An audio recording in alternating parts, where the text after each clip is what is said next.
I didn't think you needed, the formal 50% plus one for a committee of the whole.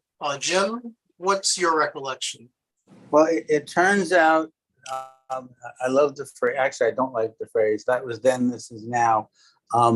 When the amended open meetings law was adopted, basically, and then we passed our resolution.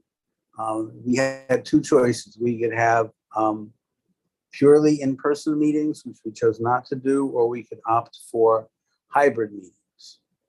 And at a hybrid meeting, there actually has to be a quorum of bodies in one or several rooms that adds up to more than half of the board. So this meeting, under the new rules, because it's totally virtual, as Catherine pointed out, we can discuss whatever we want. We can have reports on whatever we want. On some level, this is a meeting that's not a meeting, and this group is all of us here together, including members of the public, and we can go on discussing things. We as Americans at the moment have all sorts of free speech rights, so we can have all these lovely discussions among ourselves, and we could probably, even if an issue came up, discuss a particular issue again with our free speech rights.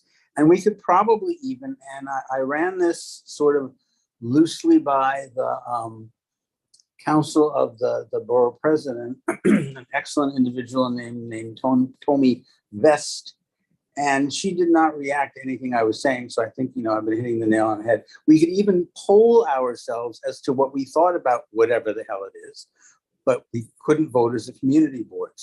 So that's where we are, and it's really a fine place to be, and so that's basically the technicality of it. I hope that was helpful, Wayne. A little confusing, but based on our bylaws as they're written, a quorum for this is the same as a regular or special meeting of the board. Right, but according to the open meetings law, right, unless that quorum is physically there, it's not that kind of meeting, and we can't pass resolutions. Right. And it turns out, and Wayne, is well aware of this, that, and Catherine alluded to it, the committee of the whole never really passed resolutions except something, whether if something extreme was happening. And then whatever they did had to be ratified by the general meeting in September, because again, no one is actually required to attend this meeting. And I applaud all of us who are here. So now you have most of the complications. Okay, thank you. I can't see, I should probably fix that. I can't see the chat right now. But just to quickly go over, this is really to discuss hybrid meetings. There's kind of been some developments. Some folks have heard it, some folks haven't. So we'll be quickly talking about that. And then Noble should be hopping on. In case he can't, I have the form. And thanks, Richard, for alerting me to that this morning, that it's not an actual cannabis licensing application before us. It's just the actual form. So Nobles would be on behalf of the Cannabis Task Force, just presenting it, being able to get some feedback from folks in terms of, if it's clear, if we need some extra questions, and then a space for announcements. So, folks, if there's any community events, if there's any chairs, or, anything else that folks kind of want to share out, space to do that. Does that work for everyone? Okay, cool. So on to my very short chair report. This summer I've been spending, oh my God, I feel like we're already breezing through the summer. But it's been about like 2.5 weeks. I've spent most of my time with Ebenezer. I'm Fowl and Chanel in the office, and definitely kind of being able to better understand our day-to-day operations, and working through some of our hybrid transitions. And that includes working with summer youth. So the office has 4 now summer youth workers. You can see 3 of our lovely team members. And for folks who have not experienced our space, the board office, when it was in person, obviously had lots and lots of paperwork. And I think some of y'all, even at the general meeting, were like, why do we have so many packets? Which is like, I'm sure they're super excited about not having to produce that anymore for most people. Because it was really heavily paper-based. And so with the hybrid transition, we need to make space for equipment. We need to make space for people in the room. So they're really going through our archives. And we found a lot, and I couldn't necessarily share some fun stuff here, but if folks are familiar, that's on 172nd, a photo from 1991, believe it or not, of what is now the parking lot, used to be a KFC. So a lot of like fun archives for a lot of the history aficionados on this call. George Washington Bridge invites. Today we actually saw the mock-up of the auto. So when Columbia University bought the rights, or was developing, I would say, I'm not gonna say the rights, but was developing what was the Audubon Clinic, or so where the Audubon Ballroom is, and Dallas BBQs. There's original images. There's drawings of what those sketchings of what the building was to look like. So we found tons of stuff from like through the 1980s. And so they're kind of separating out, a lot of what is obviously memorable, but also kind of, we've been finding projects throughout the years that have developed that, are important, but also incredibly useful for us to retain. While there are obviously retention rules with the city that we're in compliance to, but we have found value. For example, Sherman Creek. Sherman Creek is being developed, and we've found minutes and task forces and different moments in the last, almost 40 years of folks who have been opining, right, on many of the projects that we talk about and the shortages. So I think it's been a really fun project for our summer youth. Even shorthand notes for folks on the call who remember shorthand, and floppy disk and CD drives that they're like, what is this? So it's been really cool for them, but also for us, and like just being able to kind of learn and understand, especially for me, just being able to kind of understand the different points of the board. So that's been a lot of what they've been working on, and us making space for, like I said, our actual like hybrid equipment that we need, making more room in that space.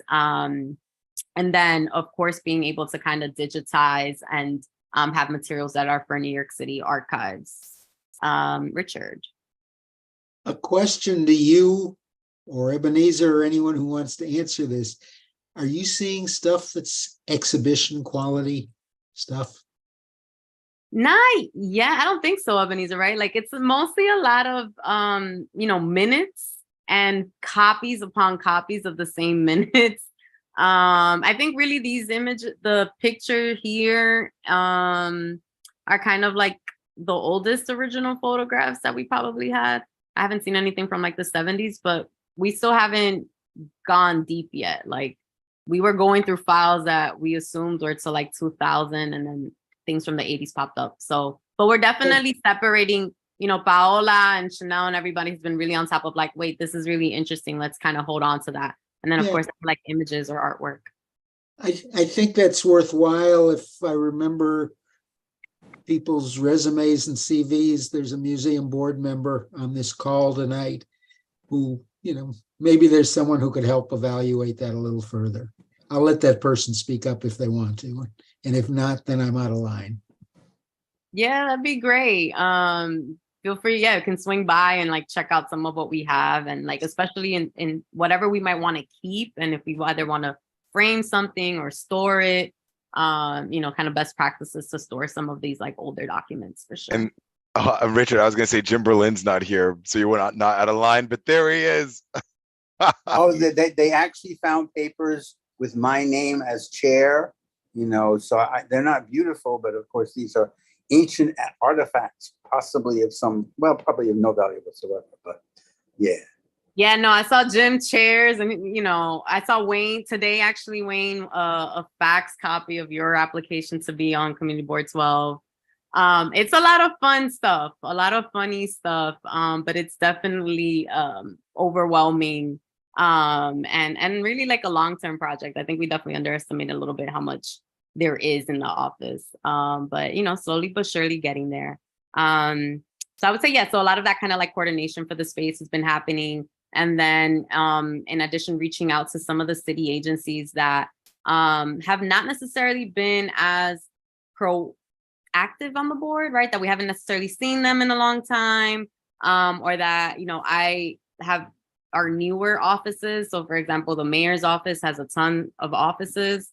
And I know, like, for example, the Office of Animal Welfare is someone that I met, and some questions have come up in the past around health and environment. So being able to kind of establish those connections and hosting those meetings at the office so that, you know, when or if we need to invite them in the next year, that we have those contacts present. So I would say that's a little bit about my report and what's been happening.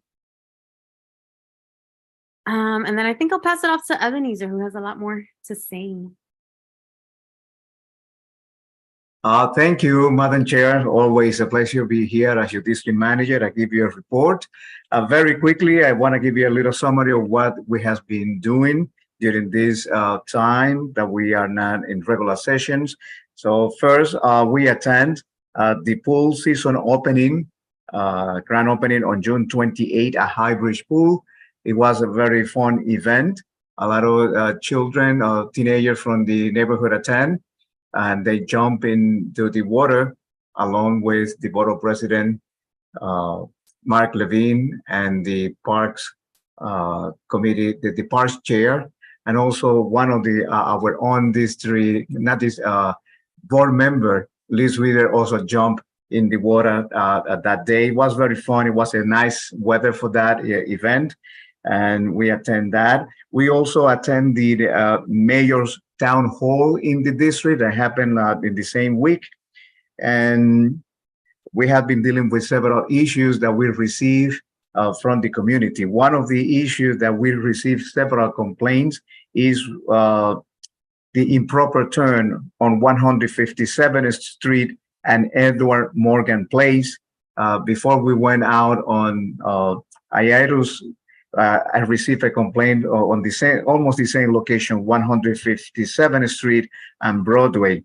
I sent an email this morning to the 33rd Precinct requesting that they send more enforcement there to see what we can do. We received a well-described complaint, email describing this complaint from Wayne Benjamin yesterday.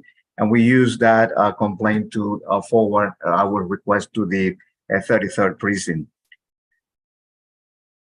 179th Street drug use issue will be discussed on the Special District Service Cabinet meeting that I will have on Thursday, July 20th, 2023 at 11 a.m.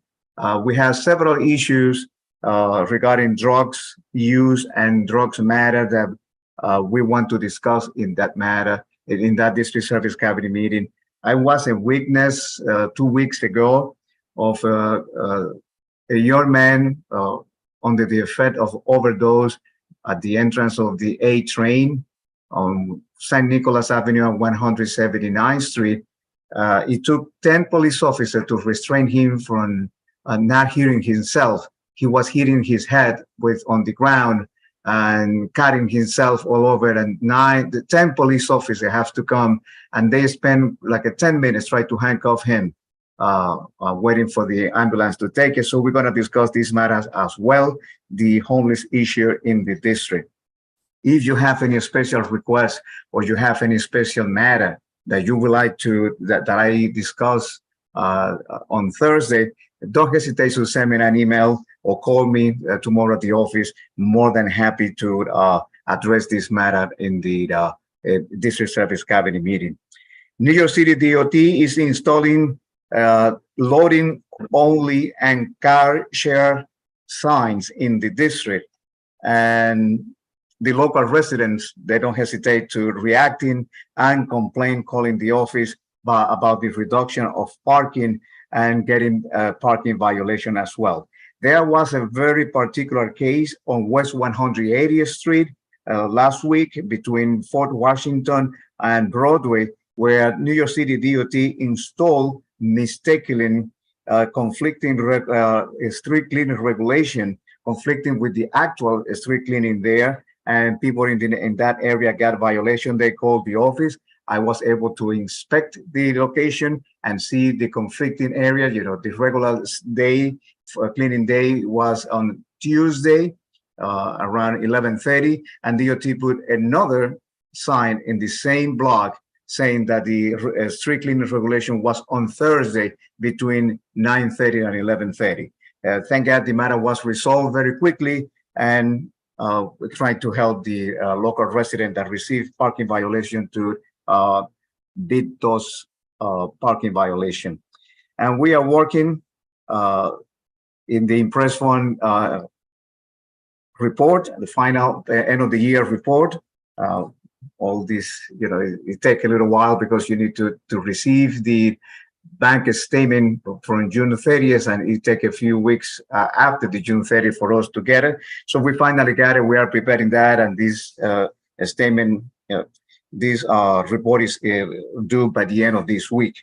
And like our Madam Chair said, the office staff and ourselves, we are working, cleaning the office and working with the inventory, et cetera, et cetera. It's time consuming. And finally, I would like to inform you that the office staff are going to take vacation starting tomorrow, an alternate, week vacation. Chanel, Paola, and myself, we're going to be taking vacation here and there. But the office, nevertheless, will be covered by two of the staff every week. And we are still working, and open for business from 9 to 5 like usual.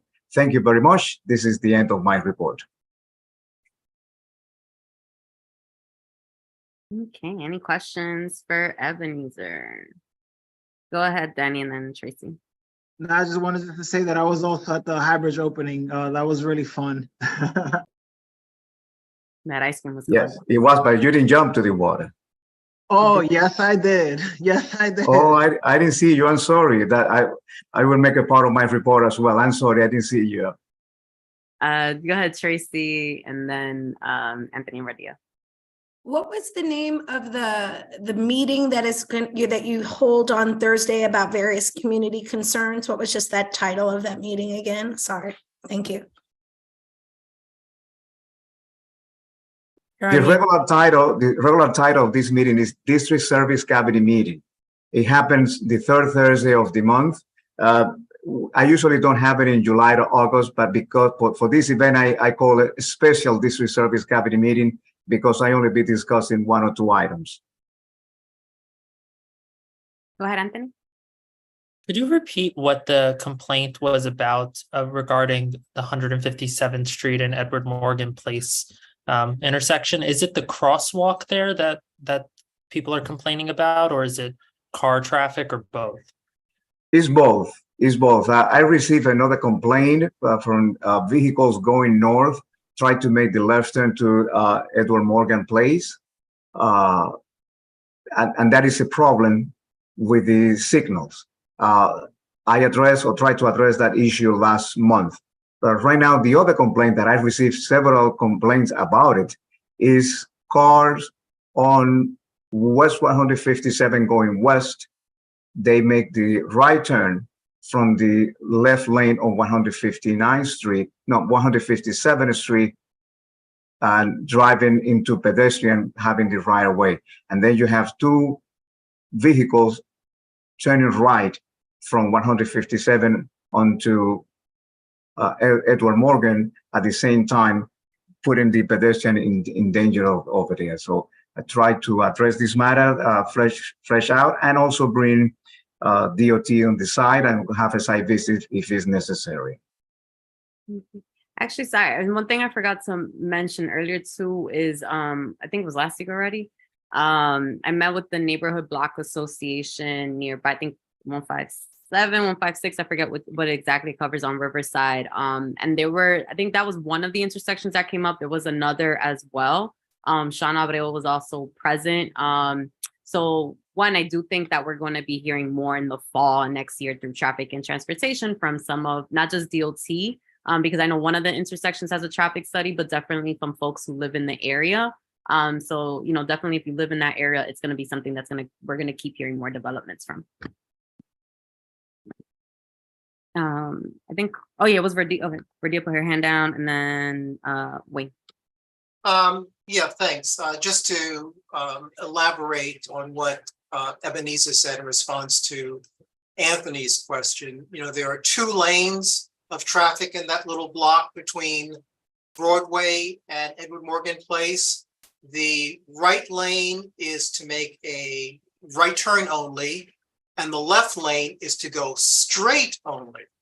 And that's continuing west on 157th Street when they have the light. What people in the left lane are doing is making an illegal right turn in front of the traffic that is in the right-hand lane. And I point out that the BX6 is also one of the vehicles that would be in that right-hand lane. So they're not supposed to make that right turn anyway, but they will do it when they get the light to go straight. Instead of going straight, they will make a turn, but at the same time, the pedestrians have the right of way to cross Edward Morgan Place. And so it's creating a conflict, but the point is they're not supposed to make that turn at all if they're in the left lane. And I sent a follow-up email because this isn't new. When the late Denny Farrell came to the board, asking the board's support to change 157th Street between Edward Morgan and Riverside to one-way, because years ago that narrow street was a two-way street. I raised the issue even back then that folks are not obeying the traffic, regulations, and in coordinating with Debbie Nababi, said it's not a TMT issue because DOT does not have any enforcement. It really is NYPD that has to enforce the traffic regs. So that is a dangerous intersection, and it has been dangerous for decades. Thank you, Wayne, for the clarification. Yeah, thanks, Wayne, for sure. We'll definitely keep hearing about it. So I think one of the traffic studies, and this is where I think was really helpful to be present and connect folks to the board, is that some residents are talking about, well, the traffic study scheduled, for example, at one of the intersections in the morning, and the issue tends to happen more in the afternoon, right? So even those like kind of intricacies of, street activity, or it could be any other topic or issue in our district, is helpful here, because through district service cabinet and through committee, we can push a little bit more. All right, so that's gonna lead us to transition into talking about our hybrid meeting transition. I think with pretty much most folks here on the call, some folks have gotten the latest updates, some folks have not. So this might be a level set, and we'll definitely talk a little bit about next steps. I do think it's also any questions, comments, concerns that you have with hybrid.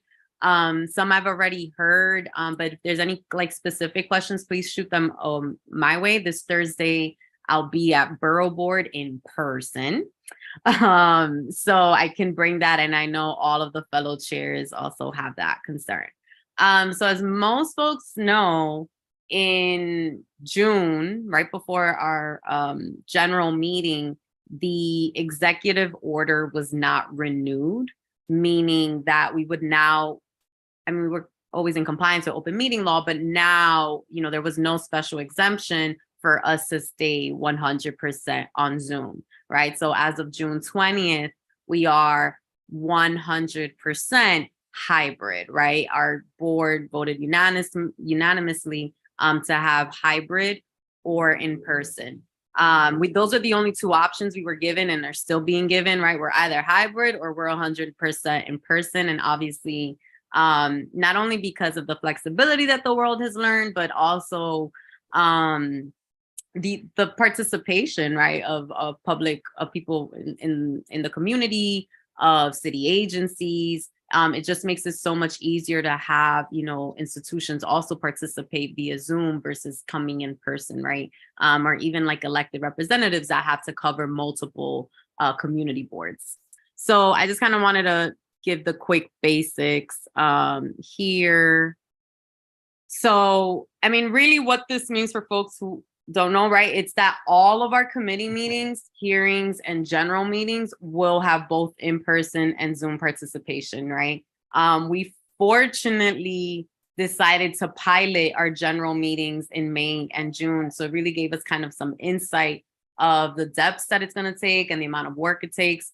And just, in terms of spaces that are available to us as well. But now moving forward, right, every single committee meeting, hearing, or general meeting is 100% hybrid. We don't necessarily get to cherry pick. Part of that also means is the idea of extraordinary circumstance. So if you will be participating on Zoom, it does require advance notice of at least 72 hours.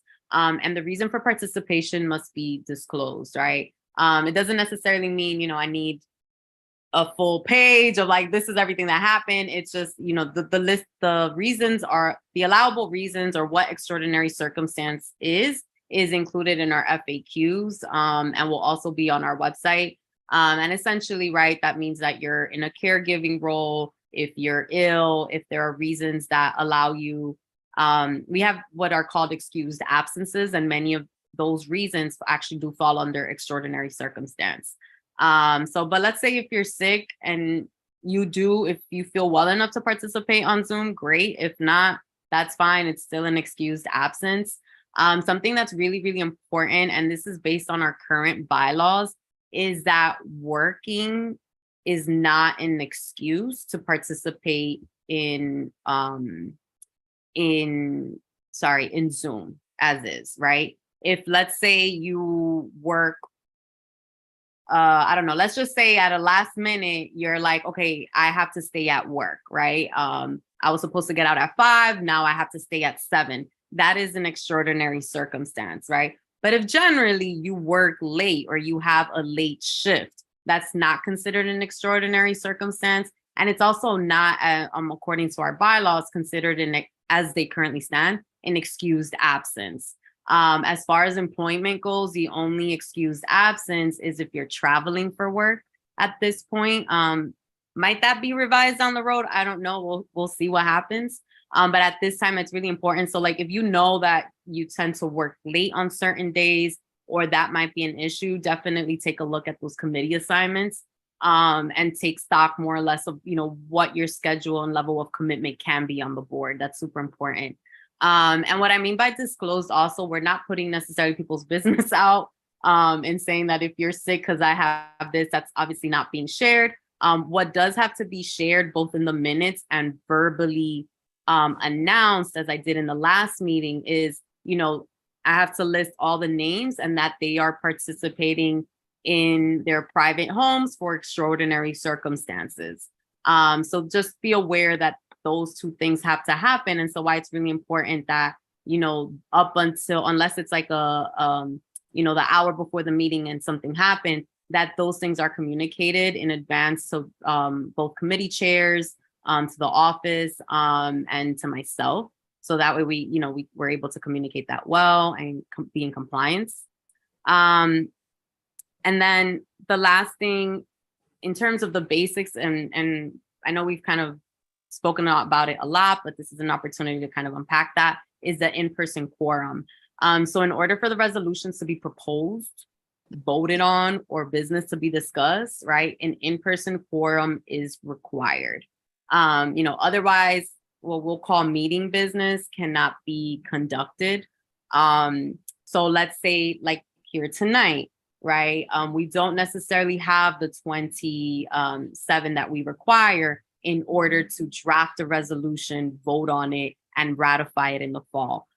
So what that would mean, for example, right, if you're in your committee meeting in October and you don't have that in-person quorum, then you cannot propose that resolution, and it's going to have to wait until the following month, right? And so you can imagine at committee level, there might be things that are urgent, and there might be resolutions that, folks have the goal to plan. And so that requires much more planning and communication, particularly at the committee level when we do want to pass that, right? So, and we'll be kind of prepping also this summer, kind of some tips for committee chairs. But what that does mean, right, is if there's a big resolution that is not a time sensitive one that you want to bring forth, then we really need to strive that, we've been planning, that everybody's aware. Sometimes we tend to have a meeting and it's like, I have an idea for a resolution and let's vote on it. And what that just means is that we can't necessarily always do that anymore, right? We need to be able to plan that in advance, which isn't necessarily always a bad thing, right? We're able to give more advance notice there. What it does mean twofold, and I'm really glad Isidro's here, is that for folks on licensing, this makes the in-person quorum incredibly important, right? So if you're on licensing, I think right now you're at 7 members. So we're gonna need 4 every single month. And so, if you're new or you're thinking of changing committees, just be aware that licensing will always require more in-person participation. So that's really important. So I'm gonna pause there and see what any questions. And Jim's also super. Yeah, I'd like to make 2 very short comments on Catherine's obviously excellent presentation. A lot of the information, we have the Q&A about hybrid meetings, but the actual Bible, if you like, is the resolution we passed, which is very specific, and you can look into it, and basically those are the reasons you can use. And if it's some other reason, the odds are you probably can't use it. And the other piece, which is it's not like, well, the open meetings law set these criteria, and basically we had exactly 2 choices. We could opt for only in-person meetings and cut off all the electronic stuff, which would have been shooting ourselves in the foot, because it does such a wonderful job of bringing us out into the community and bringing them in. Or we opted to have hybrid meetings, which means every single meeting where there's going to be a resolution passed, as we're not going to do tonight, you actually need a physical quorum. So thank you. Okay, so I'll go Wayne, Richard, you see how I see them. Regarding the committee meetings and the committee meetings being hybrid, it's not actually it's typical for us to have 2 meetings in an evening. Do we have sufficient equipment for 2 meetings to be hybrid? And do we have sufficient people who know how to work the equipment so that we don't end up with, snafus that basically make one committee meeting null and void? Yeah, so there's multiple things we're working on. Yes, there's Ebenezer, and I also have to meet with the building management because that also incurs costs, right? Security that we have to pay for, time, really tight time constraints because we're paying for security. And, we've been doing great on that end. So I think, there's a logistical piece that's on the back end but yes, we do have sufficient equipment. I think before the pandemic, there was always that communication of like, what's going on in your meeting? Because obviously there's only 2 meeting spaces, right? Which is a big conference room and the smaller meeting, or the second floor if it's, if that's the only option that we have, and that we do have to pay for separately. So I would say on that, in terms of the setup, that's something that we're ironing out still, but essentially it would be similar where the staff would set it up and ensure that they will set it, they'll set the whole thing up basically for you. You will find it. And being able to still have that like kind of one Zoom support person in a committee, just in case, in terms of the chats and stuff like that, but they will make sure that you're live and that you're recorded in time. So I think as far as the setup goes, that's gonna be a big lift. But during the meeting, yes, there have to be at least one kind of like Zoom support person. But just a quick follow-up, what if we're having the committee meeting off-site? The setup of the equipment, all of that is, someone's going to take the equipment to wherever that is and set it up and stay with it until the meeting is over? That's a good question. Yeah, that's we haven't gotten there yet. I think that's good food for thought though, because it's also where is the meeting happening is super vital. So, you know, I know in the past, folks, I mean, I think there was always office input in terms of like where the meetings would happen. If somebody wanted it to happen at a local school or at a small business or something like that. But I think that, you know, we can definitely write out in that like kind of chair and committee memo, just some new processes there, because we need to ensure that we can live stream. You know what I mean? And not every space, as you guys have seen, have been very successful, even on like with steady Wi-Fi. But generally, yeah, even for the general meeting, like folks will take drop off, set up, but we can talk about it. I don't think we've gotten there yet. Who was it? Richard, and then you see them. Yeah, a couple of what I think are short issues. First is just a plea to the executive committee and talking together as committee chairs to manage meetings as tightly as possible. Because while what we're really doing is just going back to how we've done things historically or moving in that direction, the transition is I think is going to have a little pain in it. It's the time we spend in getting back and forth to meetings and just, you know, occasionally the convenience of sitting in a chair we like to sit in, or any of all the other excuses. But I hope that'll be an executive committee support of some kind or another. Second is a question. Are there some unique ways that this applies to the public members of committees?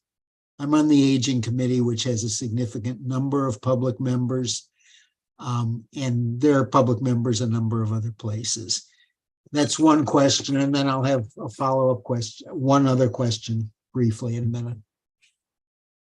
Yeah, that's something, the public member thing came up. That's something that I got to think a little bit about more, because the big question is particularly right now we have committees that are stacked, right? That have 9 members.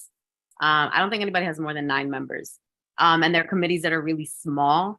So I'll definitely find out when I'm down at the borough president's office around just put some public member considerations and talk to other chairs on seeing that, because I think that's one way to help balance a committee quorum. But still tricky. But yeah, thanks.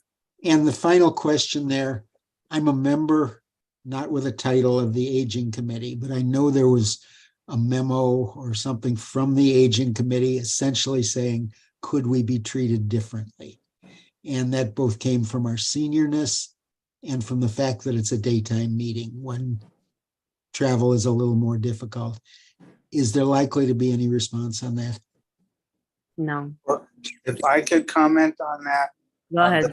The current bylaws include public members of committees as part of the quorum, which means that if you have a lot of public members and a bunch of community board members, all these people are part of how many people, or half of that must be in the quorum.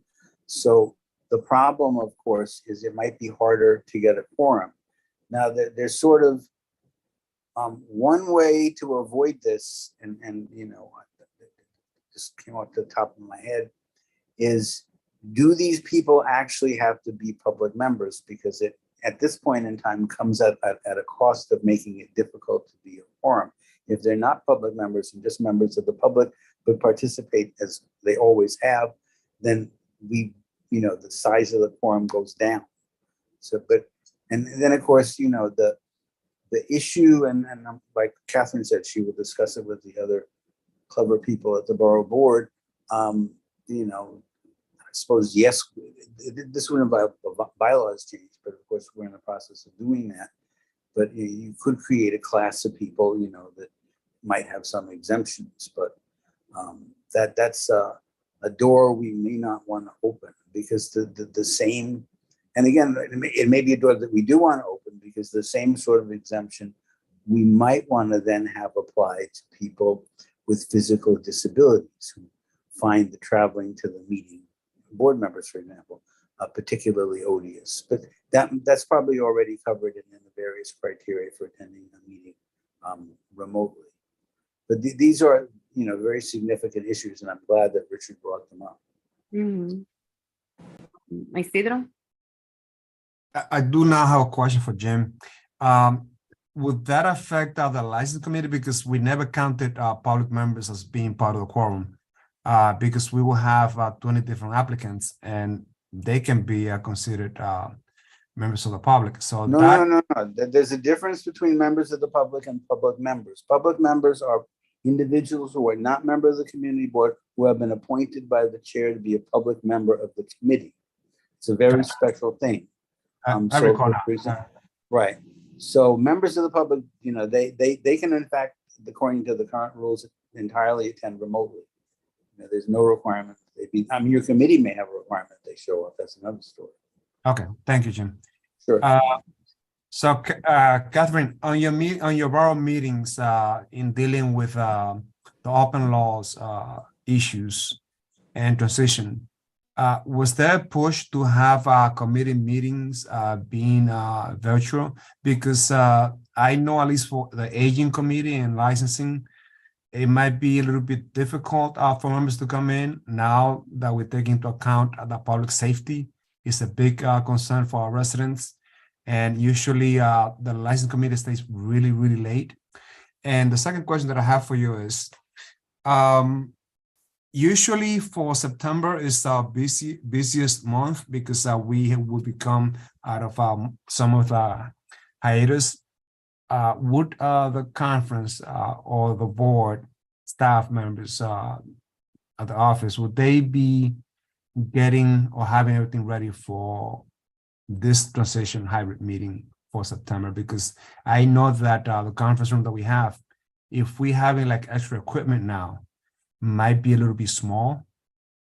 So that could be a problem foreseen for September. Yeah, I mean, the applicants for licensing, for example, they can still participate on Zoom. There are ideas, but like, I think we haven't necessarily fully discussed them. So for example, for other boards, there's actually very few, at least in Manhattan, I'm only speaking about Manhattan boards, very few have transitioned to hybrid. And some of the ones that did transition last year, right? And literally like most of their people go in person actually. So I haven't had borough board meeting yet. It's on Thursday. So that's what I'm saying. Some of what folks are asking, I'll have the opportunity to ask them in person and ask the city. But I can definitely find out what the experience, especially on licensing, has been like. I know some boards do this and we might want to explore it and see is that, you RSVP. Like any kind of agency that has a meeting, once the room capacity is full, the capacity is full. So, in lieu of like an overflow room, people will have to tap, will have to watch the live stream. And, we certainly could do something like that because we do have security downstairs. So, they'll have a list and, what the capacity is and things like that, or, explore the second floor using, but it's a little early. I mean, I think, we're all kind of trying to see is what I've heard from other chairs of like, it's going to take some trial and error. And then there might be some things that are like, really like burdensome. At the end of the day, we're all volunteers. And so we're also trying to all kind of figure out what's the easiest and smoothest way to do this. Because we're not a typical agency. But, I think part of what the goal is that we get as much feedback about hybrid and like what we need to be successful so that when we are at borough board every single month, we're able to kind of speak back to what the needs are, whether that's like open meeting law or from the city. But go ahead, Jay. I was just going to ask about the extraordinary circumstance. How many of those is a person allowed to have? And you said that employment doesn't qualify. Yeah, so I remember me and Jim had a long conversation. So you don't have a cap on extraordinary circumstance, right? So like absences, you do, but extraordinary circumstance, there's no like limit to it, if that makes sense. If you have extraordinary circumstances, you have extraordinary circumstances. And then right now, I don't have the language like right there, but essentially, yeah, it's that if you're traveling for work, then it's excused. If you know you're traveling for work, it's technically not it's not like weird area because it's an excused absence in our bylaws, but now with open meeting law, it's an extraordinary circumstance. But like, if you know, you travel the last week of every single month in the year, then it's not necessarily an extraordinary circumstance. If that makes sense. If I could So- add, Yeah. if you don't mind, Jay, we have a specific list of these extraordinary circumstances. You can't decide, the sky was yellow today. I have decided this is I mean, it should be actually, because who wanted to go outside, but you can't just decide, that, something, there is an actual list. The list, some of it came from the actual open meeting law, and then all of our excused absences were sucked into that. So if you meet the criteria for an excused absence, then you have a choice. If you're well enough, you can actually attend remotely, and that's an excuse for doing that, or you can just take it as an excused absence. So it just gives you an additional opportunity to attend if you want to. Yeah, I was asking because I basically have to be in Albany 6 months out of the year. So I'm wondering. Again, we will check into it, but it doesn't seem to me that if you're in Albany and forced to be in Albany, it doesn't seem to me that there would be anything that would prohibit you from attending the meeting remotely, and that probably already falls upon one of our excuses. Yeah. But we can look into that, because that's exactly what we were trying to do. Make it possible that if you're stuck in Albany, that if you want to, you can participate, because we obviously want to maximize participation. Mm-hmm. Okay. I'll have Osi, who hasn't spoken, and then Richard. Thanks. I guess my question is, if I'm going by what you said earlier, Catherine, that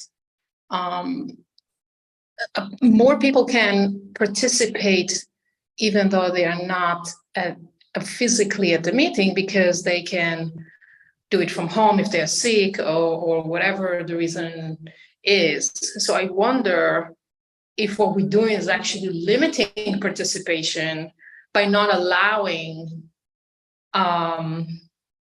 participation via Zoom without the extra, I'm sorry, you phrased it and I'm spacing on the phrase. Extraordinary circumstance. Right. So why do we, this is like an obstacle? Why do we have an obstacle if Zoom is actually creating more participation? And I'm only thinking about board members, never mind the community members. There are probably more of them can just sit at home, have dinner or whatever, and just listen to the meeting and participate. Yeah. So I think this is limiting. If I can answer that, Thanks. members of the public never have to attend in person. Nothing has changed about them. They can have dinner and attend the meeting just like they always do. Members of the board, and that's because we actually have a New York State open meetings law, have to meet one of these criteria, or they actually have to be at the meeting. And that's because we have an open meetings law, and the law says thus and so, and we can't change that. That's why we had to do what we did, because we are required to conform to this law, and the current rules we have do comply. And it's annoying, and but the state legislature, it was actually probably the committee, no, actually it was the legislature that changed the law. They decided sort of to simulate, public meetings in the past, that you actually have, since there's no excuse, there's no, COVID anymore, not much, that you actually have to have a physical quorum, just like we always did. So the state legislature now, a quorum of them actually have to show up, and it's sort of not unreasonable. It's not as nice as it used to be, because anyone can stay home and go to their refrigerator like I'd love to do right now. But, they wrote the law the way it did, and that's what it says. And well, that's what we have to do. Okay, Richard, and then I'll move on to kind of like next steps, and then we'll go to Nobles. Question to whoever can answer. How is an extraordinary circumstance to be reported? Yeah, so it has to be emailed to the office of, so if we have it in the FAQs, we're actually gonna split that up further. So you'll see the basics, but essentially it's to the office staff, to the committee chair, if it's, let's say it's a committee meeting. And if it's a general meeting, then it would be to not the committee chair, it would just be to myself and to the office. We ask for, at least, 72 hours notice. If you are in a circumstance, and that kind of goes to the next thing, if you are in a circumstance where it's a standing extraordinary circumstance, so you know that you are a caregiver every last, Tuesday of the month or something like that, definitely let us know if you know it's something that's standing or not.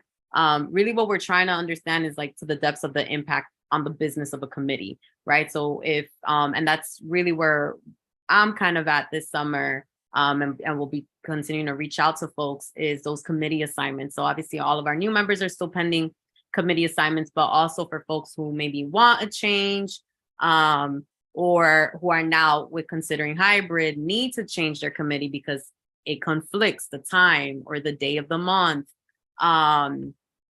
Those things be communicated, because we want to just ensure that the business of that committee can continue.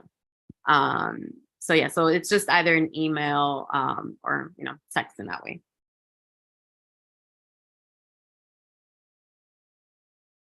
So but I really appreciate the feedback. If this was a lot, and sometimes it is a lot, in the next week, I'll send the newsletter edition that's really just kind of on this, and what the deadlines are if you do want committee shifts. So that, and the calendar's on the website, so you'll see what's on the first Monday of the month versus the last. And then I'll get more information as I can in the next week and kind of just keep folks updated via email. So definitely make sure that you kind of favorite our stuff on your Gmail or whatever, so that you don't get it buried in your inbox. Okay, and yeah, the goal is to have all committee assignments finalized by the 15th, which is literally around the corner. So that's my email if you don't have it, so you can get stuff. You want us to take initiative on that, or are we going to hear from you? What's your preference? No, take initiative. If you know I want this committee, or if some folks have already reached out. So if something's not going to work for you, just email me. Or you can always schedule for a Zoom call if you want to talk something through, or reach out. We can just chat over the phone or whatever. All right. Nobles, are you ready? Let me stop my share. Hey, y'all, I am. All right, let me see. Let me share mine. So, hey, folks, I'm Nobles. I am the task force chair of the cannabis, the cannabis task force. I am the chair of the cannabis task force. When that becomes a committee, I guess we'll figure out what that actually means. But for today, what I want to show you is a survey that's been crafted over many, many months after our public comment, if you remember, in February. And what it is a questionnaire application, somewhat in the way that folks that want to open up a bar or a restaurant that serves liquor has to do an application to get a liquor, an application to get our committee's alignment, if you will, to get a liquor license from the New York State powers that be. The same thing will be for cannabis dispensaries in our neighborhood, and it's been quite a long journey here. The rules haven't changed, but the way that we approach them has, and it's been really interesting to see over the last few months how other community boards have approached their application process for opening a dispensary in their community board districts. We have a lot of opportunities in our neighborhood, being a CDI neighborhood. I believe I'm using that correctly, Catherine. A CDI neighborhood, basically, which means it's a neighborhood that has been inversely affected by the war on drugs, the people within it, and also the neighborhood as a whole. Also on top of this too, as you might know from when I brought to you guys our public comment, and then also speaking a couple of times at our general board meetings over the last half year, if you will, that this has been a rolling process. And so far, I think we've only had 1 or 2 businesses that are interested in opening dispensaries recognized by the state in our neighborhood so far. So there hasn't been a major rush for this, but in the perfect wisdom that Catherine had long ago, back in October of last year, we're going to start getting these requests pretty soon, especially considering so many people in our neighborhood were affected by the war on drugs. So what I'm about to show you, the backbone here is off of the beautiful licensing committee survey that has been a workhorse for our board for the last. Was initially made in 2017 with alterations, but the backbone of it was made in 2017. What I've done here with a bunch of input from not only task force members, but also folks at OCM, and also other community boards that have done this. And again, we're doing this our own different way because we are such a neighborhood with opportunity here. We've made some alterations to hopefully last like the liquor committees has lasted for such a long time. So without further ado, let me share my screen and show you this. Now, what I will say is I do not know Spanish, so please forgive me. A lot of this is not translated. It will be eventually, I promise. I did leave some of the things that we do have in common with liquor, with the licensing committee. I did leave some of those things that we do have a common in Spanish translated, but we will definitely try to get this all translated in Spanish. Tracy, I see you looking real tight. I'm gonna bring you all through this, don't worry. All right, so check it out. So this is our cannabis committee application questionnaire form. Once an actual official committee is formed, this is what we're going to go through. Again, what I try to do here, like I try to do with the public comments, is not only make sure we have the business aspect look after and review to the nth degree, but also things that we're not maybe thinking about today in the form of the marijuana business in our neighborhood, but then also a way that we can preserve the repertory nature of our law in the objective review from our community. And a lot of these things were learned by watching how the licensing committee has been so successful over the years and being a community place where we can come together and see their views heard, but yet still do good on behalf of business. So let's get into it. A lot of this upfront information here will be what you've seen before. So this is just straight up establishment information, what the name is, how they're actually registered within, state and legal functions, if you will, the type of license, because there are 8 types of licenses for cannabis. Now, when it comes to dispensaries, I do believe there's only 1, but there's also a delivery service. So just in case, we want to make sure that delivery services can be covered underneath our review, because they're more than likely going to be delivering out of a headquarters in our neighborhood. Established in full address, of course, business phone, email address, and the type of product. Hazel, can you please close the door? Hazel, please close the door. Thank you. And the type of products. This gets a little bit deeper. Here, it's probably just going to be marijuana, but it might be marijuana, beverages, and other things. So we just make sure everything. Owner information, full name, phone number, email address, type of application. Is it new? Is it going to be a renewal? So, there will be licenses that will be renewed, just like licensing. Alteration, is it that you're going to be a distribution and also a retailer? Because in our law, you can be a distributor and a retailer, I believe, but you can't mix 2 of the same type of license. Does someone know? I think it's like you can't mix 2 licenses on the operational side, and you can't mix 2 licenses on the distribution side, but you can have 1 of each. And so if they want to distribute out of the neighborhood, like, are they altering their license to be a distributor? So that's what that means. And a corporate change, if they're changing their name according to state law. So a lot of those things you've seen, from licensing. Now let's get to the really fun, different stuff, right? So type of cannabis products sold. Flower, which we all know, edibles, which you all know, cannabis byproduct. This could be, shatter or other types of, marijuana, like a hash or something, right? Beverages, I mentioned this before. A lot of times what I've seen from other community boards, they don't even include beverages. I've literally had a marijuana beverage. This is coming to our neighborhood, folks. And so this is also a cannabinoid product. And any kind of other, things are evolving every day. There's a new distribution process of CBD every day, CBD, THC every single day. So what is other? Are you doing this, right? Locations of other licenses. how many retail cannabis licenses are within 500 feet.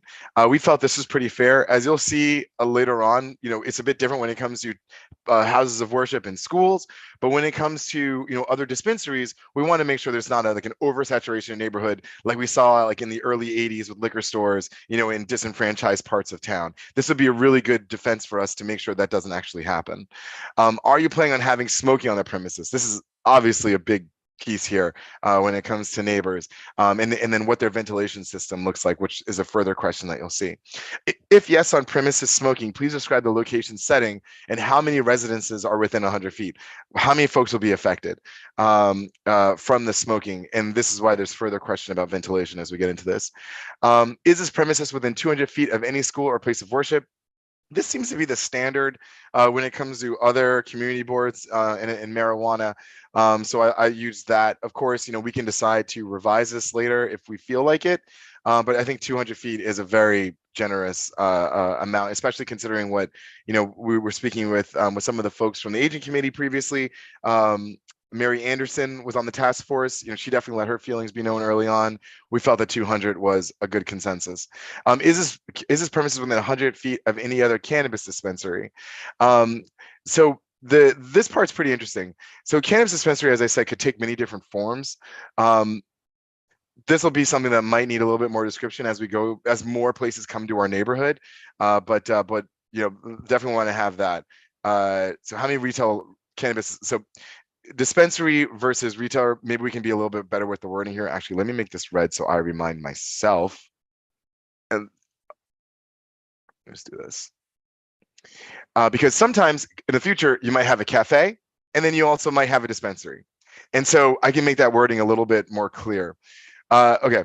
And then, are you a CDI license applicant? This is again what I was talking about in terms of us being a CDI neighborhood. We have CDI applicants, and that's honestly who this law was made for, to be business owners or people specifically that were affected by the war on drugs and how it was executed or activated in our city. So this is very important because you might not have these folks one day, because I do believe there is a sunset or something like that for CDI applicants. Anyway, let's keep moving. Method of operation, tables and chairs for guests. We're really trying to figure out if there are going to be people spending time here. If you're a store, people probably shouldn't be spending time unless you have the proper licenses as a cafe or something. So tables and chairs for guests, yes or no? More than 5 customers, customer service employees, like how many people you're going to have working there? Legal cannabis consumption signage. Of course, everyone should say yes to this, but if they say no, good luck. Live music, definitely something we need to ask. New York State registered security personnel. Of course, that came from our licensing committee. If yes, how many? That's important. And then security cameras, how many? Also from the licensing committee. These are things that I've seen over the 7 years I've been on the board that is really like giving people a great understanding of, is your business tight? Because a lot of people can rush through this, and these are places where they might get caught up. Will this business operate in compliance with all applicable New York City, New York State agency codes and regulations? Again, those are being evolved as we speak, but at least that'll be a bellwether on when they decide to apply. And you can always go back to this when they come to renew. Are all current previous alterations in compliance with all applicable? This goes into if you're becoming like a cafe versus a dispensary or distribution point. Patio or deck rooftop, obviously very important, especially with linking with the smoking on premises question. Garden, freestanding coverage structure. This goes with, if, hey, we can be a store, but have this cafe in the sidewalk or on the street. And, what's the rule there? So this says, oh, you said you weren't going to have one. Look at here, right? This when noise complaints or something comes up. Enclosed sidewalk cafe, unenclosed sidewalk cafe. So all these things kind of go together in terms of giving the community a bigger picture of what this business will look like once it operates. Of course, hours of operation, that's standard. Space and capacity, total space, number of persons. So this is not employees anymore. This is now how many people do you expect to have in your dispensary or cafe or what have you. Total number of employees. We kind of call that up out here. I could probably make this wording a little bit better. There's employees on premises, and then there's employees total. There's like delivery folks that might bring in, the product from, somewhere upstate. They could be an employee of the dispensary, but might not work the counter. So these are two differing places because we want to know, is it going to be a party in that place? Because you got 10 employees and one dude for distribution, or are most of your employees on the distributing side that like are like, you know, folks that bring it in and you only have 2 people working the counter? So I could actually do a better job of making that wording more tight. So I made that in red. Total number of tables, chairs, indoors, and then outdoors. So earlier in this, we saw a total number of chairs. Now this splits it up between indoors and outdoors. Again, this is like a good place to know that these people know their business. I don't think that this was made to be a gotcha. This is literally if someone's thought to the nth degree what their business is going to be like. And as a guy that's run their own business for 3 years, these are the kind of things you should know to the nth degree before you get into business. This is not a, oh, I don't know. Like, this is everything. Okay, egress and ingress points. Where do people go in and go out? This is definitely something from the licensing committee that I had not seen in any other CB12 application for review. So like, this is super important. Like, how many places do you go in and out from? Which one's which?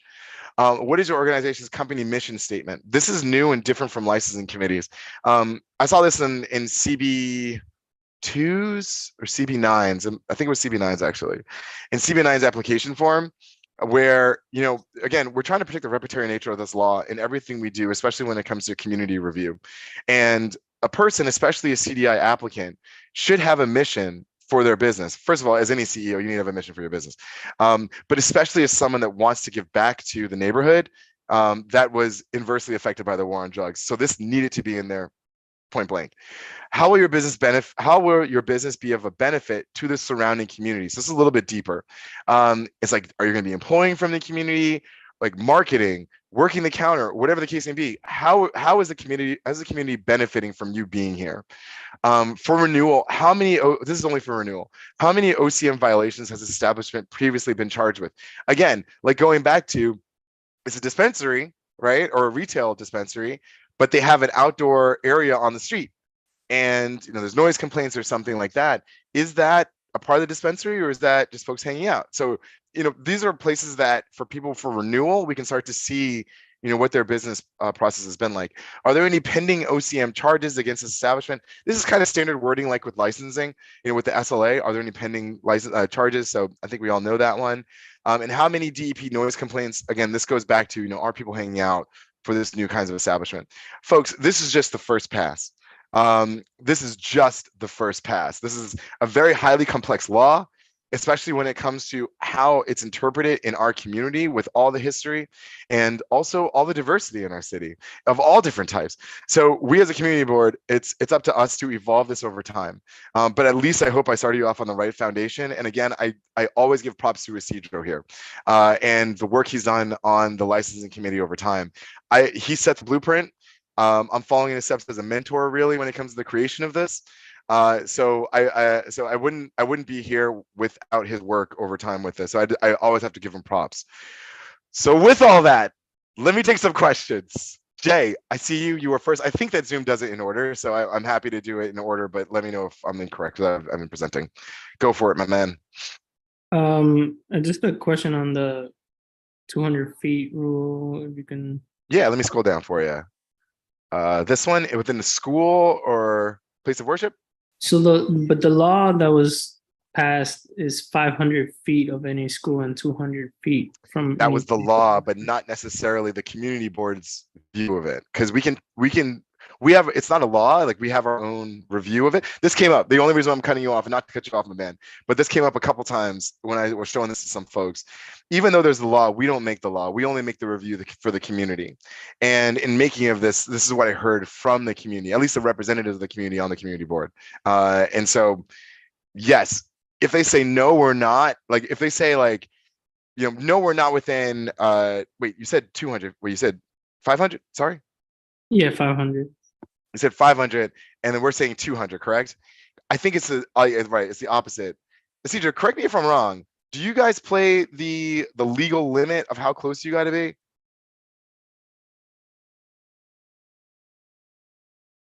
He's looking at his notes. Until he comes back, though, Catherine, is 500? Is that a new piece of the law? No, I mean, wait. So are you asking for SLA? Because for the cannabis law is 500, which is the same as SLA. But I do remember that there were folks on the task force, particularly, who wanted to know if they were within the 200. but even within the 200 number. But I mean, ultimately, it's 500. Then Well, you know what? Jay Baez, this is why you're in Albany half the year. Let's do this. Done. So now we go back here. Actually, no, I need that because that was specific to place of worship. Yeah, school. And Bob. then Bob, um, good? it's also it's youth facility, sorry. Yeah, well, Any school, youth facility, so- or place of worship. you have to split because it's 200 feet for a place of worship in the law. Oh, so it's 500 for schools. And youth facilities, but 200 for places of worship specifically. Yeah. This is why we have a community review, folks, because folks actually work in this field. Okay, cool. Or place of worship. And what I'll do here is 200 feet. How's that look?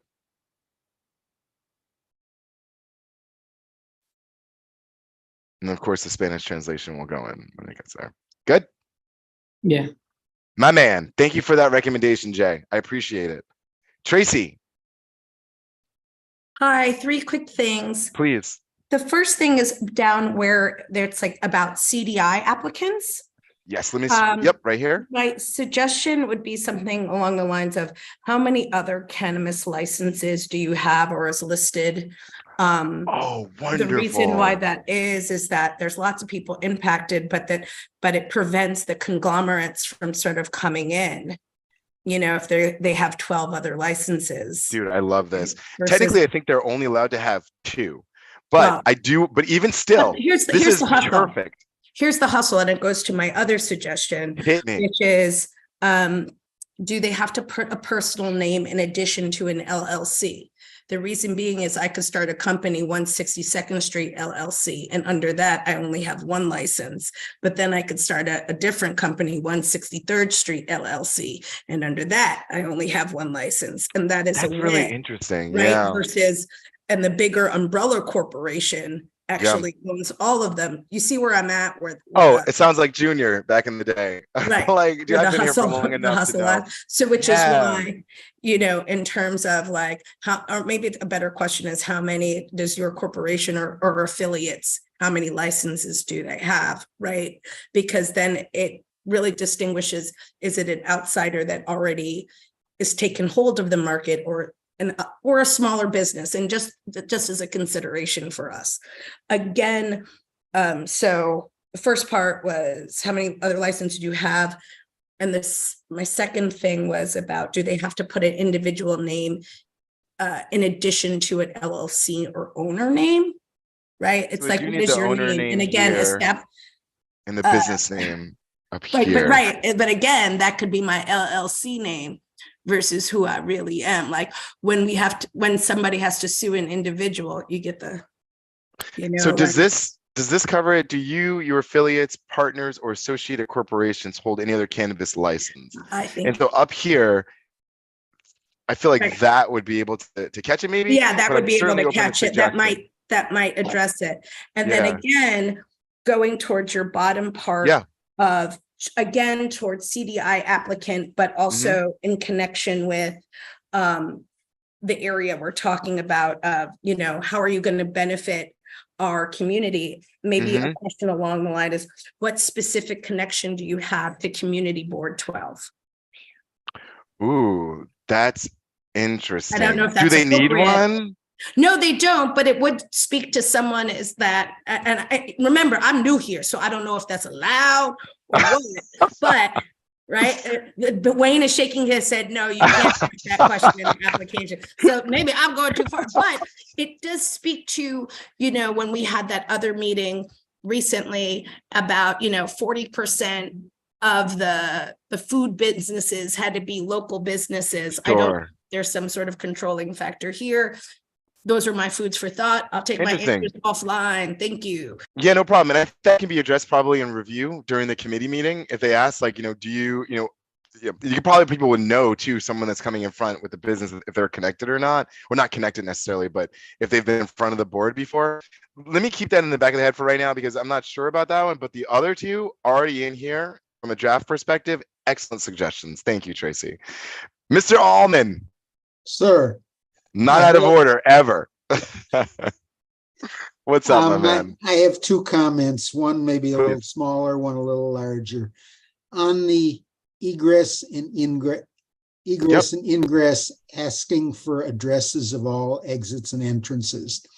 Something I think that's partial information, because I think it can be very hard to read multiple addresses on a building that might be an L-shaped building or any of the things that you're trying to capture there. I would look just for something that links that to a diagram. And while we will be getting floor plans, just maybe it's just please highlight on the attached diagram or something like that connects the visual and the listing of exterior addresses. I'm gonna say, please point out on, it's not like a business schematic, it's like on floor plan, on business floor plan submission. How about that? Because I know that they submit supporting documents for licensing committee, and then also the other CB12 committees that have designed this or continue to design this process do ask for supporting documents. Floor plan of a place of business is going to be standard. So as long as we put it on here, would that cover your concern? Yeah, sure. Awesome. What was the second? I think there are multiple solutions there, and this one's fine. Cool. My other thought is about the overall process. Okay. As a community board, our business development committee, and implicitly the board approved and sanctioned and reviewed that, helped people to apply for licenses and all the early parts of the process. Now we're going to be reviewing licenses. While I'm certainly comfortable trusting the people who are in this room right now, it's very easy to perceive conflicts. For someone who's aggrieved for whatever reason they might be aggrieved in this. I guess I'm suggesting, sort of asking that we do two things. One, look at what firewalls can be put in there, and two, have it reviewed by council so that there isn't a perception of conflict of interest in here. Wow. Catherine, I'll lean on you for that. That is heavy, Richard. The first one I thought was your heavy one. That's the first one was the light one. Catherine, what how does that work? I think I hold on, because I understood the second part around just the actual kind of like a form. And this is also not ever, it's always a living document. So because it's our own board form. So for example, liquor licensing, they've adjusted that application form over the years. We're not necessarily, we've never been in the position to help people get licenses or help understand through business development. The licensing application still hasn't even opened yet. Broadly, there's a limited program now, but I think what we do is just kind of similar, promote any other. In business development, what they've done is partner with city agencies who offer those services, but we as a board don't play the role of supporting folks on those applications. So I think that's where you understood with the conflict of interest. And then similarly, whether it's the task force, whether it's a committee down the road, same thing with liquor licensing, we all have to uphold the conflict of interest. So obviously if you are what do you call it? If you're an affiliate or if you have a conflict, then, you can't vote on this. And that doesn't mean just if you're a committee member, but just as a flat out board member. But I know there's a bunch of hands and I'm looking at the time. Yeah. Hey, Richard, let's just table that one for now. I think that might be something that we can maybe tackle once a full committee is formed. But I think that's a really good call out. I also think there are some defenses though, just by nature of it being a small world. And, we do know folks, in this neighborhood, and everyone is connected on the community board in some way to someone, but let's keep that in mind though. I appreciate it. Cool. Isidro. Thank you, Nobles. Great job. Great job. Really happy and proud of you. Couple of things, Noble. Yes. If you go back to, are you planning? This is on the second page, I think. Okay. Are you planning to have smoking on the premises? Right, and then the one below, if yes. Yep. The question: how many residents within 100 feet? Do you think that will be something that you actually asked because it might be hard for members or applicants to have like a definite number of residents. I How don't about know. residence buildings? Okay. Does that work? And Because we then- can assume that it's probably a multi-story building. How many Okay. people are in it? Does that work? Yes, and All then right. on the type of product, that question Yes. there, when you translate that to Spanish, I don't know if Oh, it's not. Don't look at this. Let me just take it out. Just tipo de cannabis. That's Nobles is poquito español, man. Yeah, don't be looking at that, please. This will all be translated with people that know what they're doing. Let me just take that out. All right. And also, I would recommend that you spell out what CDI stands for. That's only Thank you. a recommendation. Community, Catherine, help me out. Community. It's gonna be another one. I'm gonna send it's social economic equity, but I'll send it to you. So, folks, it changes a lot, but thank you. We will spell it out. You know what? Actually, let me put that here to remind myself when I get the new one, because this is again evolving. The next time you'll see this will probably be in September. All right, there we go. What else, Isidro? You had another thing, I think that was. Yes, and also I don't know if there's a section there. If you can ask if there'll be a type of music that will be played. Oh yeah, it's there. Yeah, it's down here. It's there. I saw it. Okay, and cool. then Nobles, as far as like the requirements that you will have applicants that you require them to bring, you're going to require them to bring the complete questionnaire. Will you require them to bring a copy of the floor plans so that the committee will have an understanding about the capacity, if there are issues about safety? And the last question also, if you're going to ask them to submit that a public notice was posted like we do on licensing, because I think that will be crucial for the community to understand that, you know, something might be happening.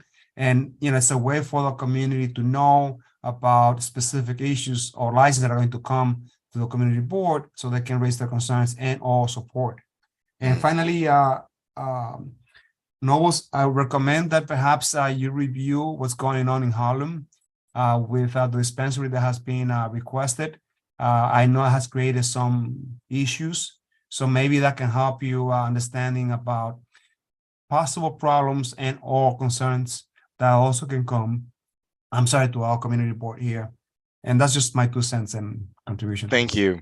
I will certainly, last one first. I'm going to certainly follow up my colleagues on Community Board 9 because I did use some of their language in this. And so it'd be interesting to see eventually like how that's actually come, because I know the dispensary you're talking about, and they test drove their survey with that dispensary. So it'd be interesting to see how the community reacted.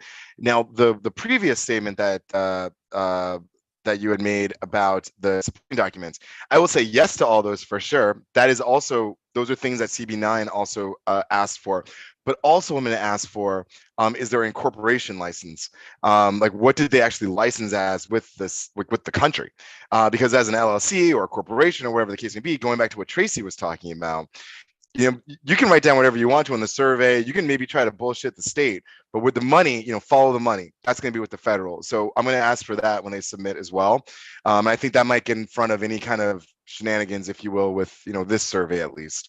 But yeah, 100%, my man. Thank you so much for that. Danny Bonilla, I tried to go to your ring garden thing, by the way, but I went on the 17th and someone told me it moved to the 18th. Oh my So, God, we had I'm a rain sorry. date. Oh, it was a all good. rain date. It was beautiful on the 17th. I'm sorry. Dude, This is a whole other thing. it was a last minute change and we had to do a rain date on the 18th. But Okay, well, I'm but sorry I wasn't there, my man. I've tried to. it's all good. Don't worry about right. it. What's your I have a question, my couple- dude? Yeah, I have a couple of questions. Please. One of the questions, the person that's coming in to do the application, is it a representative or is it the actual owner? Anyone.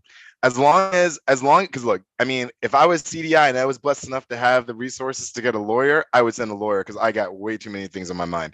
So like, as long as this information here is legit and who it actually belongs to, you can send Barney. I would suggest have just at least, like, since this is like a new thing, that they should have the owner, and like so the community knows who exactly that is like opening up these shops. I know it might be hard, but I would say, because it's like people will be like, oh, like XYZ company's coming in, and then the lawyer is coming in to represent for that person. That's one thing that I would say, that the actual person, you know, that's part of this community, that is actually contributing to the community, come in and speak, at least like maybe for like the first like few years or so, until, you know, like it becomes like a little bit more established and more lenient, I guess. The next thing would be is if they're also selling, if they do have food, I think it would be, and this is like getting from the licensing committee, that that every time that they're doing a licensing for liquor, they're also asking how sanitary their place is. So they ask for the grading. I think that would be something to consider. Like if they're selling food, like do they have a grading? Do they have a grading from Ooh, that's an interesting one. you know? Would that be And, the cannabis committee though, is the thing? I'm assuming if they're going to start a restaurant, that'd be a different committee. Even unless it was like cannabis infused chicken, I haven't seen that yet. You know, God forbid. But you know, like I would say like there should be some kind of sanitary overlook at least, or like is there something that someone could vouch saying that this place is sanitary enough to, even if it's like edibles, like pastries and or whatever. I don't know, because I don't want to go into a place and then find out that the place is like dirty as hell, and they're selling also cannabis, and it's just like, oh, like this is like the hangout spot, you know? Watch this. Let's do this. Cannabis byproduct. Actually, I put it underneath the edibles, right? So for edibles, are the edibles homemade? And are they? Nope. Wayne, jump in. Tell me what. I mean, because you can jump in now without your hand, because you have a question, but you can jump in now. No, I mean, if you're putting it under edibles, what Daniel is talking about is, you know, if it's edible, you know, are you complying with Department of Health regulations or something like that? I wouldn't ask whether it's homemade or not, doesn't matter. Are you complying with health regulations? Does matter. Okay, got it. That's yes, basically yeah. Are you complying with the Department of Health regulations? The only reason why I was like a little bit, I don't know about this question, is because the cannabis dispensing companies are usually consumer packaged goods. So they're made, you know, somewhere else in a very, you know, safe environment, what have you.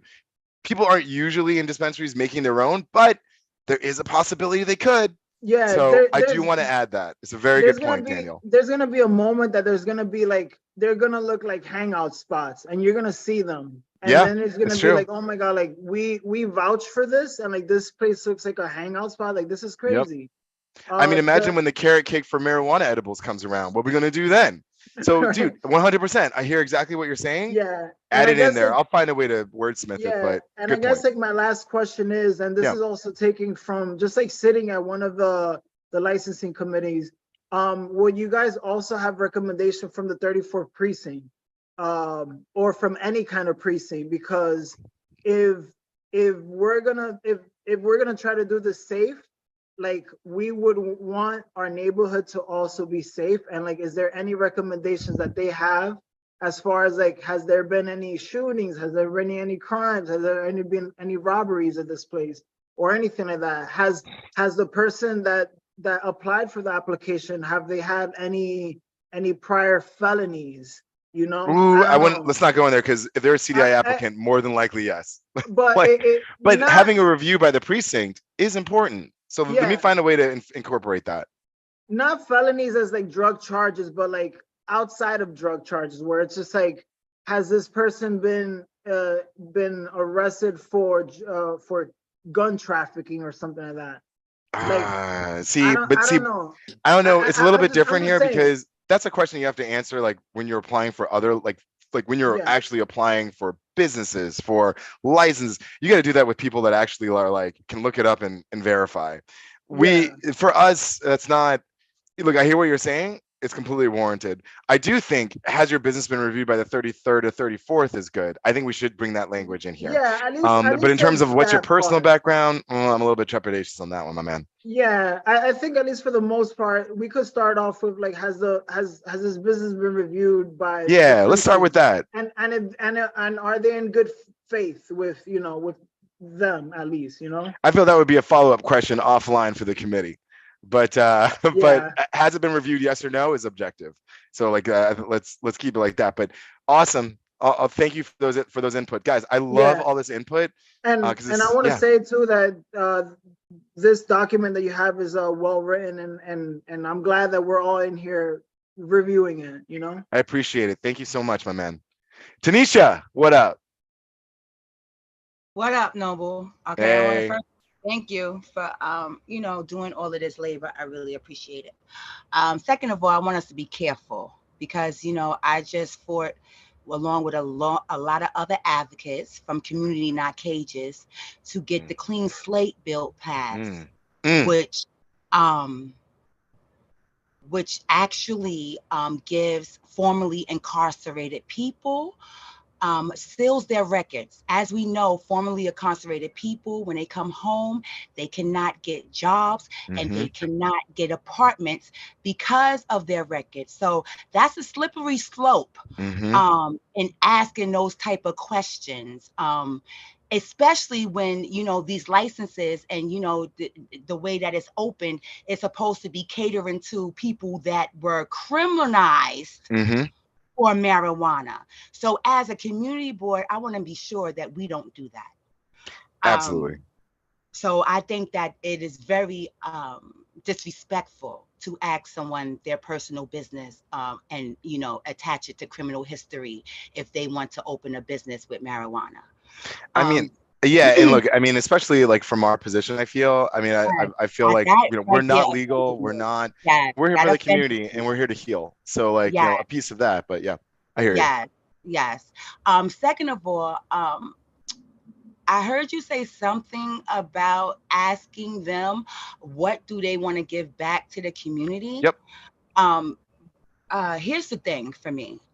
A lot of these social justice licenses are supposed to be to give back to these people that have been injustice put in jail and criminalized for marijuana. So I kind of think it's out of context. Do we ask other small businesses what are they going to give back to the community?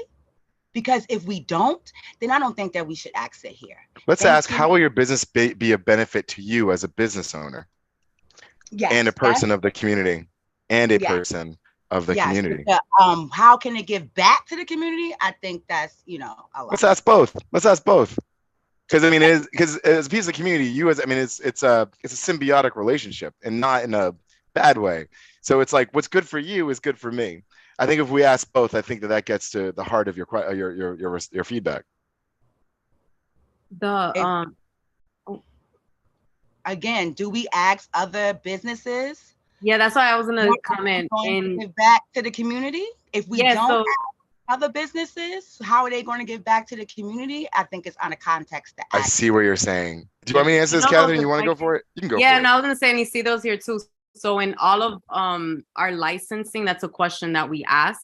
And again, it's not necessarily you as an individual, but is how is the intent of it is how is this business going to be part of the fabric of the community, right? Like, how are you going to be a partner and part of this community, especially in cannabis, right? Whether it's a C applicant or not, it's a very lucrative business. So that's the intent of that question, and it's the same one in the liquor license one. Oh, okay. Because but I love where your mind's at, Tanisha. Words, what you said, Catherine, was I can digest that. But the way that Noble said it, people will interpret that wrong. And we have to understand that this is a part of the community that has been criminalized. There are still people that I fight for today that are in jail because of marijuana.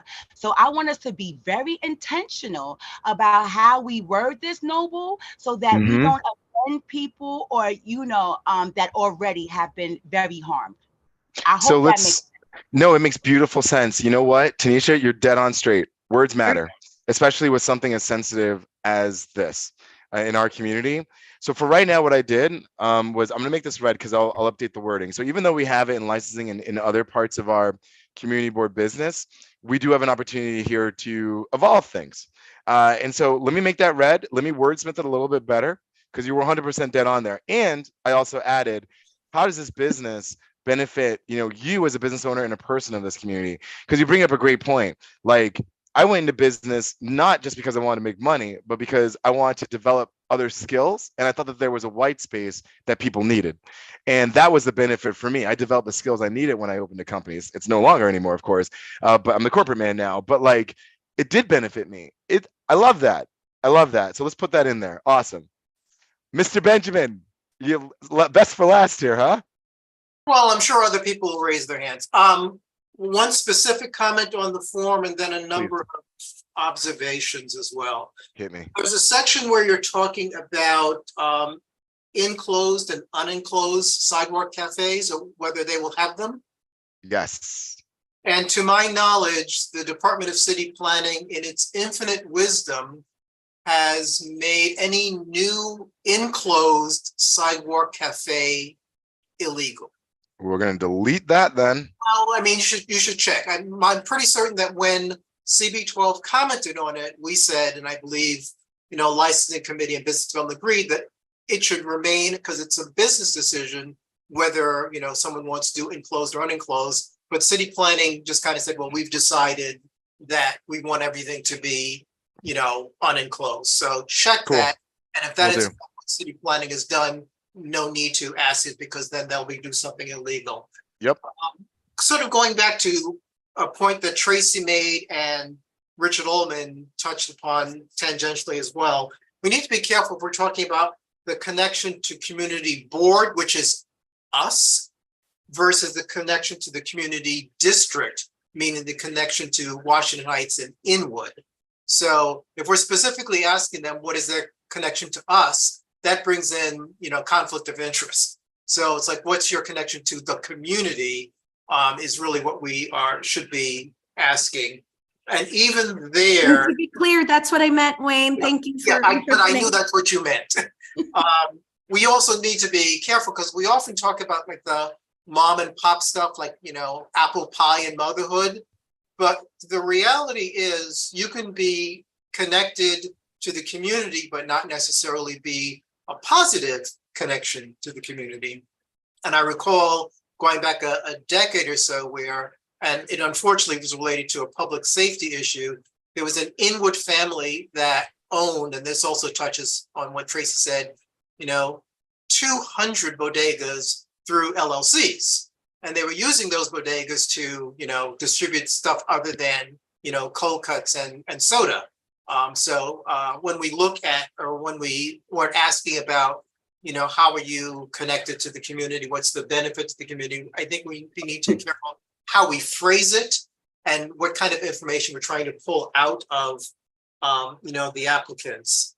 The sensitivity of the proposed location is also something I think we want to try to get information on. I don't know what the issue is with CB9, but in CB10, Central Harlem, there was a site proposed literally across the street from the Apollo Theater.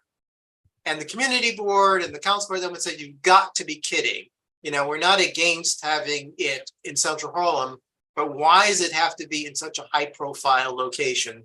So we might also want to look at if there's some way of, capturing if the proposed location is somehow in a sensitive or high profile location. So those aren't, specific questions on the application, but they're things that we might want to figure out a way, how do we structure, questions that, will give us information on these matters. Awesome. Let me, you want to keep going? Is there anything else before I kind of go down the? No, I mean, that's basic, but I would also point out relative to the sensitivity of location, there are public safety concerns, and we have discussions of bars and restaurants in locations that are known as hotspots. So notwithstanding that, the intention of the law is to give people who were, criminalized only because of, marijuana sales, with a second chance. If we sort of, put that aside, there are other public safety concerns, and we want to make sure that we are mindful of them, and that there's nothing that the location of this establishment would in any way into public safety issues that are already problematic. Yeah. I mean, we're dealing with smoke from Canada already. You can't add more smoke to that for God knows the asthmatic folks, Smoke, but as Daniel says, places can become hangout spots. It's already a hangout spot for the wrong kind of hanging out. Yeah. Do you want to add to that? Well, look, I do just real think. quick, Nobles. Yeah, I'm please, sorry. Catherine. Just quick time check. It's 8:17. So I wanted to say for process, Jim, and then Danny has his hand up again. And then I can read out loud for some of the stuff that's in the chat, and then so we I'm can not even looking at chat, guys. I apologize. Okay. Cool. So time check, got you. I'll be quick. Wayne, you're always the best when it comes to finding areas here that I can make this better. So everything you say here is completely comprehended. And let me answer them real quick. For one, I do think that the survey, at least in this offset, is enough to either let us see early on if this place will become a hangout spot. I think we have a lot of questions here that will be able to give us the wherewithal, if not, because if it does become one and they become up for renewal, then there's this, or if they're not even renewal, at least we have a record here of, look, we did everything we can. Now this can evolve, whatever. That case, I'm also concerned about that, but I do think we have some pretty good defenses in here for that. The second piece, the connected to the community piece. I hear you. I hear Tracy and what you're saying too from before. The hundreds of bodegas, the decade-old piece of it. Totally get it. I do think that also some of the LLC questions, especially the way that we worded some the new question in terms of, do you or anyone in your corporation have a license? I think that would also be a good defense. Is what Tracy brought up before. I think that kind of gives us enough defense right now. And I also think that in the case of a decade ago, I wasn't here for that, but people probably knew who this person was. Again, it's a small world, to be quite honest, even though we're the biggest city in the country. I think we're going to know these people if they're repeatable. I mean, I would say not even entrepreneurs at that point. That's a full-blown corporation. So I think we would know that at least. But let's see if it becomes a problem, or if it even is a threatened problem, and maybe we find a way to evolve this to be stronger against it. For now, I just don't want to stifle, expansive entrepreneurship in the beginning, if you will. If there's someone that wants 2 or 3. Now, what I will say though, the dispensary piece you have here in terms of places of interest, historical sites, I'll throw parks in that. Why don't we put something in here that's is your dispensary within 700 feet of a park or historical site or a museum? Okay, Catherine, what's up? I can't do that. I was gonna say, I'm actually gonna put it in the chat because it covers some of the questions that's here.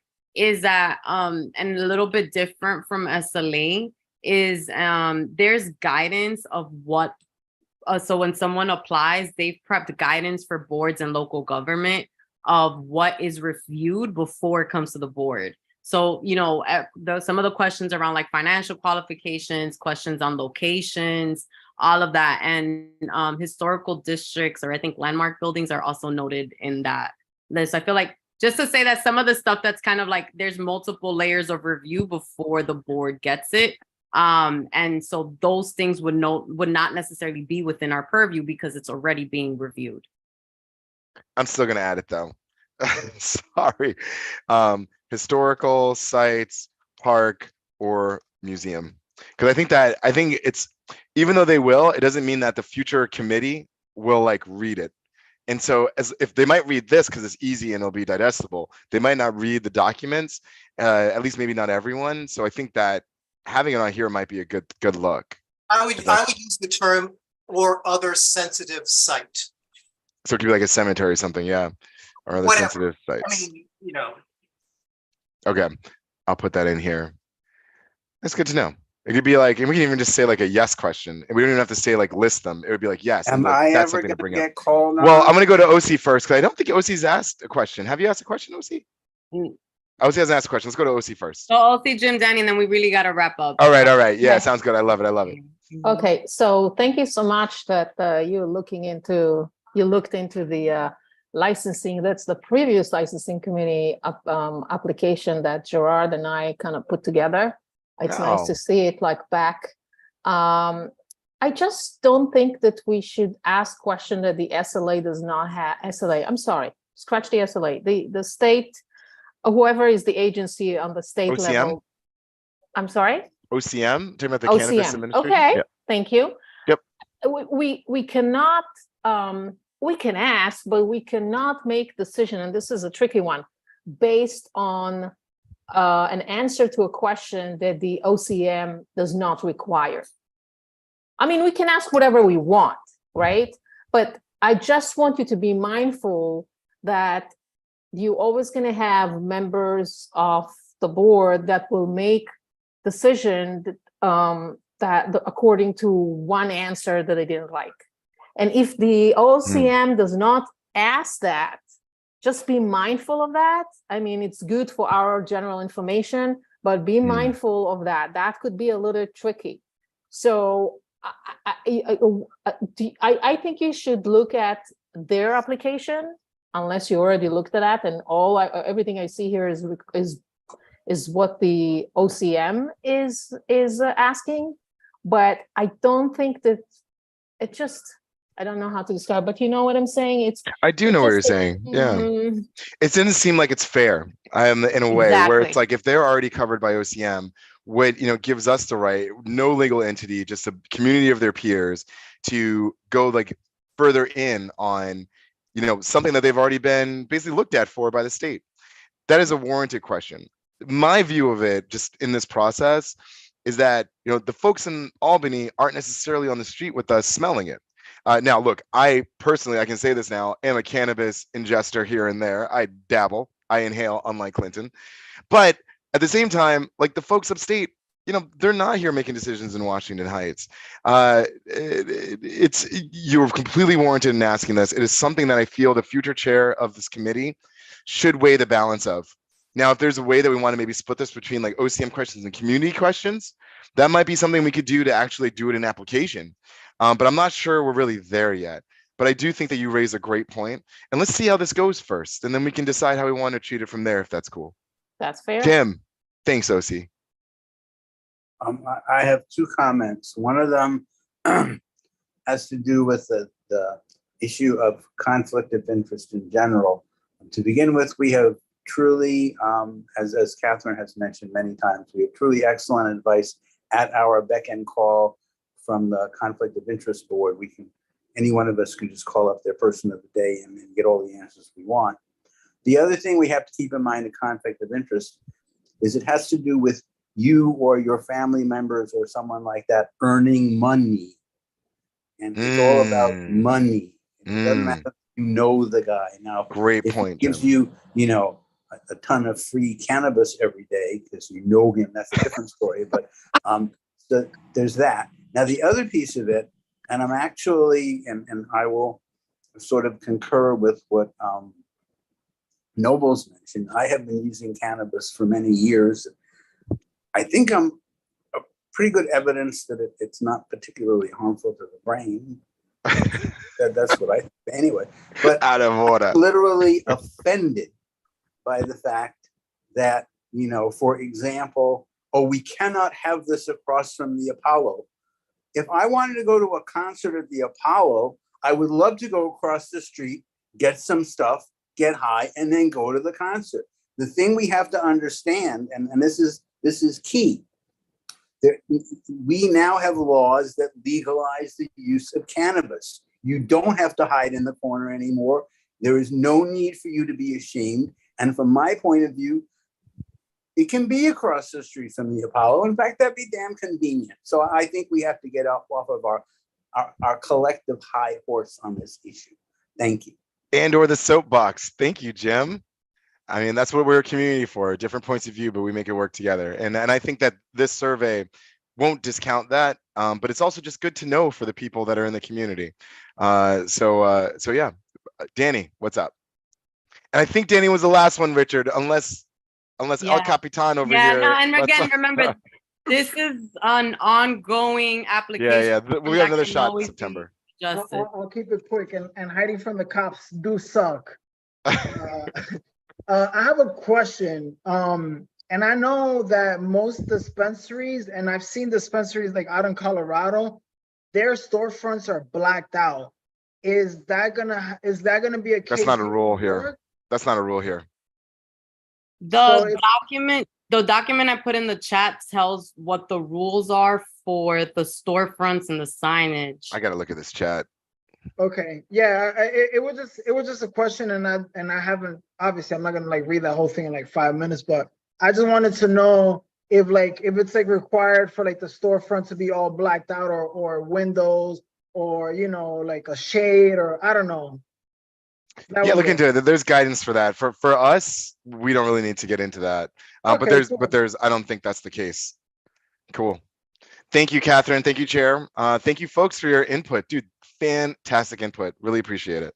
That's it. And there's some open questions. Definitely made a note of some of the comments, but definitely that link in the site, if you have like kind of just more general questions, offers more information.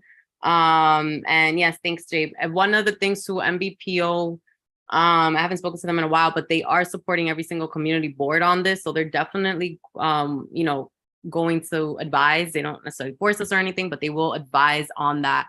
Not just on the application, but also just on the whole process in general. But thanks, folks. Thank you, Nobles. Finally, I know it was a long-awaited presentation. Sorry it took so long, man. Life, but I think we got a really good output here. Yeah. So we'll keep going. And then, yeah, everyone, is there any announcements? No. Okay. Announcement about stuff in the community? Yeah, that's what I'm saying. I'm like, go announce your thing. Yeah. So I live in the 160s, and it's been down here in my area of Washington Heights, but some of us don't call it that. We haven't had anything around here for community members. There's a play street on 164th, and I'm going to work with them to bring some resources, because every day they have nothing out there for the kids. So in saying all of that, we are having a Black party that my organization is leading, Parents Support and Parents New York, on 163rd Street, next Saturday, July 29th. It will be from 12 to 6 p.m. We are being supported by our council member, Carmen De La Rosa. They helped us get the license and the permit and everything that we needed for it. It will be a day of fun, a day of education. We have people coming to table like Alliance for Quality Education, and some other great organizations to show the community that there are resources out there for them. And we have a lot of fun planned. So we have a water slide, we have bouncy house, we have cotton candy, ice cone machines, we have arts and crafts for the children. Not only will they be painting on their own canvases that they can take home with them, they will be painting a banner for our Uptown Block Party. They will also be a table of games. We will also think about our children who learn different, our children with sensory issues. So there will be a table with Play-Doh and slime, because texture is very important to those babies. It will be food. It will be grilled food. It will be cooked food. I suggest that, some of your community board members, if you can come out and meet the people from, the 150s and the 160s. And it's going to be a great day. Carmen will also be there. We are also asking all of our elected officials, from Al Taylor to our assemblyman, Manny, to, our Senator Robert Jackson, to come. We have to meet the people where they are. And part of my job, not only as a community board member, but as a community organizer, is to create great events in our community. There will also be a book bag giveaway with book bag supplies. And we are also giving away keyboards and mouses, because, we believe in technology and that everyone should have access to technology. We also have partnered with Word Up, the bookstore on 165th, to give away books to community members. So please come out and be in community with us, and hopefully this will just be the first block party around our way down here in the 160s of Washington Heights. Thank you, Catherine. Yeah, and the flyer went out yesterday, so if you're on the listserv, definitely check your email. Anything else? Okay. Hearing none of anything, if you got flyers, feel free. Like as Ebony said, the office staff is working. They can disseminate those out. And then please don't forget to email around committee assignments. I'll be scheduling calls quick. All right. Is there a motion to adjourn? Motion to adjourn. Thank you, Danny. Is there a second? Thank you for the second, Wayne. Enjoy the rest of your summer, folks. Thanks. Bye.